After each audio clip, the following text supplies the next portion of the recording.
Ladies and gentlemen, a new snapshot for Minecraft Java Edition 1.15 has been released. Here is 19w41a. In this one, you will find the new honey blocks that were announced at Minecon Live a couple of weeks ago, but also some interesting new features for Iron Golems, technical features, and many bug fixes. My name is slicedlime. I'm here to take you on a comprehensive tour of all the changes in Minecraft 19w41a. Let's start with those new blocks. Honey blocks have been added. They are made from a 2x2 craft of honey bottles. If you stand on top of them, then walking is slowed and your jumping is restricted. And this effect also works through non-full blocks. That means if you put a carpet or slabs on top of honey blocks, then the effect will still carry on through them. If you land on the block when falling from above, then the honey block will cushion your fall a little bit. If you jump into it from the side, then it will slow your fall, making you slide down slowly and safely. Honey blocks pushed or pulled by a piston act just like a slime block. That means they will attempt to move all the adjacent blocks in the same direction, except certain non-movable blocks like anything with a block entity, obsidian, or glazed terracotta. One difference from the slime block is that any entity, including any player on top of the honey block when it moves, will come along for that ride. And one more interesting property of the block, from a redstone point of view, the honey block acts as a transparent block. Finally, mobs and animals dislike walking directly on honey blocks. They will try to pathfind around it if at all possible. The other new block added in this version is the honeycomb block. You might have seen a small hint of this in Minecon Live as well. It is a decorative block, and once placed, you can pick it back up by mining it with your hand. It is crafted by 2x2 honeycombs. One final change to blocks: beehives are now called beehives. That is, without the space. Let's move on to mob changes. I spoke about Iron Golems. They have a new mechanic where you can see the damage they take. When an Iron Golem starts taking damage, they will start to crack in 4 different stages, going from fully healed to almost dead. You can then use an iron ingot on them. Right-click when holding an iron ingot to heal the Iron Golem. Each heal represents 25 health. That is 1/4 of the total health of the golem. A bunch of fixes to pets. They will now properly teleport onto blocks that have a solid top face, not the bottom face. They are now able to teleport to a player when they are on snow layer blocks or in water. A fix for bees. Bees were unable to get to flowers that were situated on a slope or at the edge of a cliff. That's fixed in this version. Parrots will no longer imitate pandas. They are only supposed to imitate hostile mobs. Villagers that got converted into zombie villagers could then despawn. That has been fixed in this version. And mobs are better in general at avoiding walking through lava now. A gameplay fix in this version: you can now craft stripped bark blocks from 4 stripped log blocks. Just as for the unstripped versions, this will give you 3 stripped bark blocks. A couple of new accessibility features. Sneak and sprint inputs can now be switched between hold mode, which is the default that you all know, and toggle mode in the accessibility options page. In toggle mode, pressing the button once will make the game behave as if the button is being held down until the next time it is pressed. If you have the narrator on game mode, hardcore button. Descriptions under the buttons in the create world screen are now properly narrated as well. Game mode, hardcore button. Same as survival mode, locked at hardest difficulty, and 1 life only.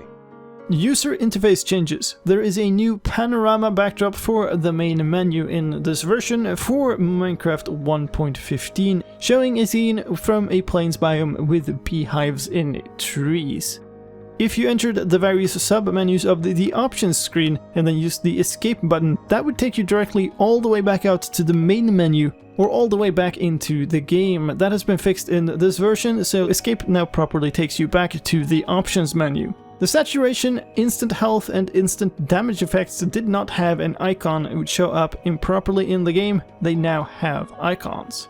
And the loading bar on the splash screen could extend beyond its actual outline. That is also fixed. Visual changes in this version. The shulker box inside the textures were invisible. That is fixed in this version. and when a Totem of Undying activated, the animation was all wrong. That is also fixed in this version. And a final visual change to the bee spawn egg, its colors have been changed. Sound fixes in this version. The Vindicator had one sound file that was not being used, an idle sound, that is now in the rotation of idle sounds for the Vindicator. And the falling sounds for llamas, foxes and horse-like creatures landing on top of a block will now play properly. Technical changes in this version, let's start out with command changes. The effect clear command now defaults to @s as its target if you don't give it a target argument, so typing /effect clear will clear all the effects from yourself.